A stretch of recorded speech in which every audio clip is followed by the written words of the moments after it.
Monsieur le Président, Mesdames, Messieurs les jurés, permettez-moi à l'entame de mon propos de vous faire le récit d'une histoire, celle de la toute première reine de ce monde.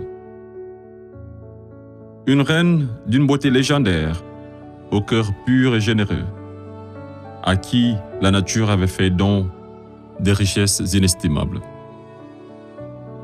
Ses enfants étaient nombreux, de vrais génies qui firent la découverte des mathématiques, inventèrent l'écriture, l'art, la médecine, l'architecture et tant d'autres sciences qui ont tracé les prémices du futur.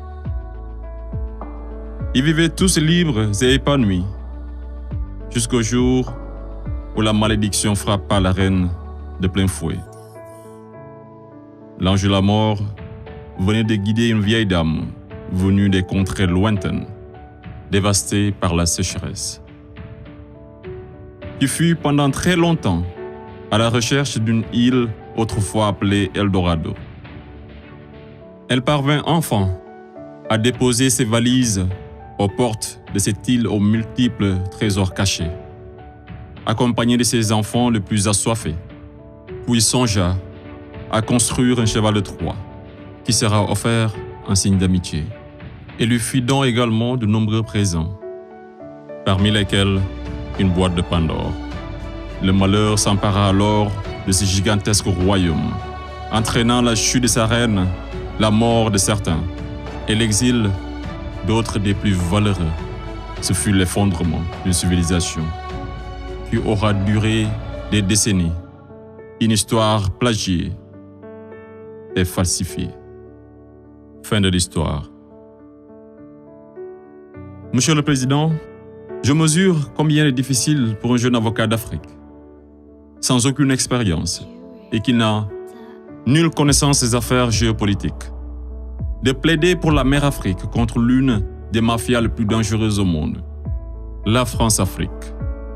Cependant, quoique trop inférieur à mes adversaires, j'ose espérer que je serai tout de même en mesure de vous exposer clairement les faits, afin que vous n'ignoriez aucune partie de l'objet sur lequel vous êtes appelés à vous prononcer.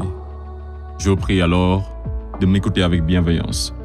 Mesdames, Messieurs les jurés, vous n'êtes pas sans savoir que l'Afrique a été réduite à 400 ans d'esclavage, à 250 ans de colonisation. Et aujourd'hui encore, l'Afrique est sous la domination de ces délinquants, ces va-t-en-guerre, criminels en col blanc, ces salauds et mafieux de la pire espèce. Objection! Objection rejetée. Modérez votre langage. Désolé, Monsieur le Président. Le plus grand mal de l'Afrique, je n'ai pas peur de le dire, c'est les multinationales françaises, telles qu'Areva, Bouygues, Bolloré, Total et consorts, qui se cachent souvent derrière les dirigeants français, dont elles financent les campagnes. Et en contrepartie, ces derniers sont tenus de mettre la pression sur certains dirigeants africains, qui, de peur de finir comme un Thomas Sankara, ou un Sylvanus Olympio, ou encore un Muammar Kadhafi, pour ne citer que cela, se voient contraints de leur accorder le plus gros marché, sans passer par aucun appel d'offres, sans oublier toutes les mallettes d'argent qui sont envoyées en direction de l'Élysée, pendant que les pauvres Africains crèvent de faim dans les quartiers délabrés. Et on s'étonne de voir de jeunes Africains désespérés s'embarquer sur le navire de fortune à la quête d'une vie meilleure. Et je vous assure qu'ils sont nombreux parmi ces jeunes à avoir tenté toutes les voies et moyens légaux, mais en vain. Pendant ce temps, la France et l'Union européenne se font des fortunes derrière leur business le plus lucratif, les demandes de visa Schengen, qui sont pour la plupart rejetées sans aucun motif valable. Monsieur le Président, avant que je n'oublie, permettez-moi de poser une question à la France-Afrique. Parmi tous les leaders africains morts assassinés, pouvez-vous nous citer ne serait-ce qu'un qui fut réputé un grand ami de la France? J'imagine qu'il n'y en a pas eu. Mesdames, Messieurs les jurés, je vous laisse juger. Monsieur le Président, j'accuse la France-Afrique, de crimes contre l'humanité, de crimes d'agression, de crimes économiques et d'avoir été derrière des crimes de génocide. La plupart des dirigeants français sous la Ve République me rappellent des propos d'un homme sage qui disait, je cite, « Les postes éminents rendent les grands hommes encore plus grands et les petits hommes encore plus petits. » Fin de citation. Et le pire d'entre eux, c'est ce nain assassin de Sarko. Ce trafiquant d'influence, connu pour sa mégalomanie, l'homme aux scandales multiples, Bettencourt, Tapi, Kadhafi et j'en passe. Ce criminel contre l'humanité, toujours en liberté, qui se la coule douce derrière les mélodies de la brune, alors que sa place se trouve à la haie. Vous lui direz que malgré tous ces mensonges, avec la complicité de certains médias, que le monde entier, et les Africains en particulier, connaissent toute la vérité sur les véritables raisons de l'assassinat de Kadhafi, sous les applaudissements de Bernard-Henri Lévy, et sur la chute orchestrée de Laurent Gbagbo, qui aurait commis un crime de lèse-majesté en voulant tout simplement ouvrir son pays à la concurrence internationale, en exprimant aussi sa volonté d'établir un rapport d'égal à égal avec la France, et en souhaitant revoir le contrat qui liait son pays à l'entreprise Bouygues. Bouygues, du fameux Martin Bouygues, un ami intime de Sarko, par ailleurs parrain de son fils du nom de lui, tous les deux impliqués dans le conflit ivoirien. Ce n'est pas un hasard. Mesdames, Messieurs les jurés, ai-je besoin d'en rajouter un mot pour que vous compreniez ce jeu d'échecs qui se joue sur le dos de pauvres Africains, alors qu'ils doivent tout à l'Afrique? C'est grâce aux Africains que vous avez une république que vous appelez la France. C'est grâce aux Africains que vous êtes enrichis. C'est grâce aux Africains que vous avez aujourd'hui votre statut de 5e puissance mondiale avec un droit de veto au sein de l'ONU. Et c'est encore grâce aux Africains que vous avez 2 Coupes du Monde à votre compteur. Qu'attendez-vous encore des Africains? Qu'on vous ramène la Lune? Ayez au moins un peu de décence et respectez les Africains, surtout les Noirs et les Arabes qui vivent en France. Monsieur le Président, je voudrais par ailleurs, et si vous me permettez de parler brièvement de la Cour pénale internationale. Il est un proverbe qui dit « Dis-moi qui tu fréquentes et je te dirai qui tu es ». Je propose de jeter un coup d'œil sur le profil des procureurs de la CPI.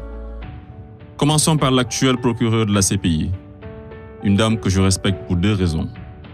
Pour son courage, pour avoir prouvé qu'être une femme et noire ne saurait être un obstacle à la réussite sociale, que la femme noire était capable de s'imposer partout et devant n'importe qui, et pour son combat pour la défense des droits des femmes.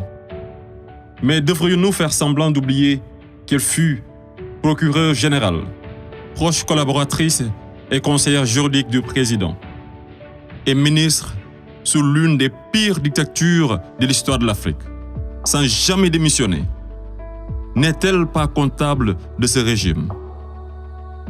Le premier procureur de la CPI, l'Argentin Luis Moreno Ocampo, une haute personnalité dont le nom est impliqué dans les affaires de viol, de corruption, d'abus de pouvoir.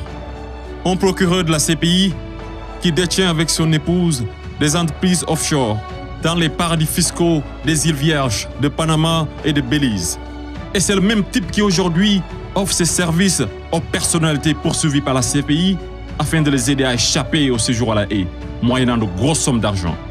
Et tenez-vous qu'ils sont 123 pays à avoir ratifié le traité de Rome.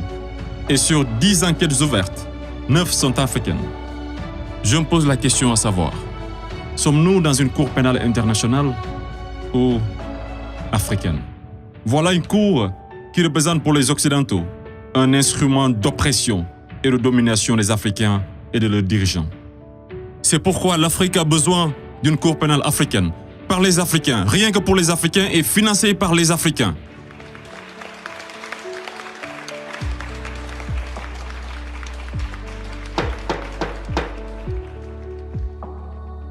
Monsieur le Président, je ne suis qu'un jeune ignorant qui ne prétend point détenir toute la vérité. C'est pourquoi je vous apporte des documents qui vous permettront d'y voir un peu plus clair. À l'exemple de cette copie d'une conférence de François-Xavier Verschave intitulée « De la France-Afrique à la Mafia-Afrique ».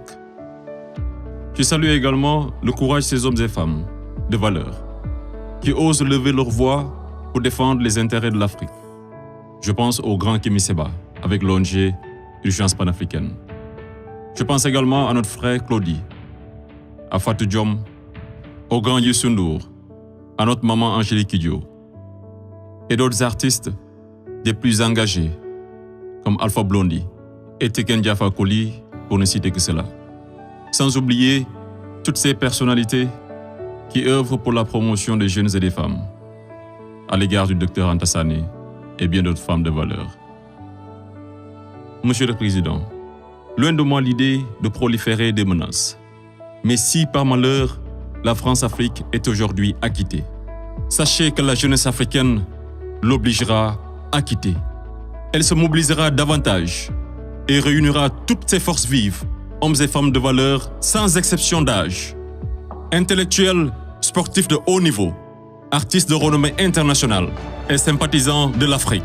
Et tous mèneront une campagne dévastatrice par tous les moyens pacifiques afin de dégager un par un ces béni-oui-oui, présidents marionnettes de la France-Afrique, en faveur de vrais leaders panafricains véridiques qui auront le courage de mettre fin à la domination de cette mafia et qui décideront de la fin de la plus grosse arnaque de l'histoire, le franc CFA.